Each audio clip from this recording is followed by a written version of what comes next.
به چاپ تیشرت مشکی و یا تیشرت های رنگی رو خدمتتون توضیح مختصری بدم.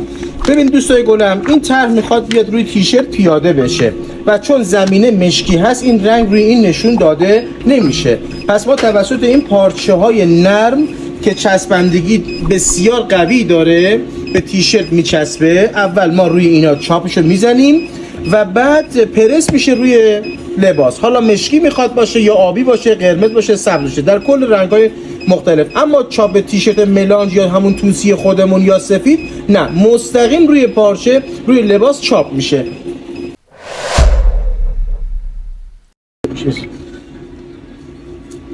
خب بچه ها، اینم کار نهاییمون که چاپ تیشرت تیره روی پارچه مخصوص.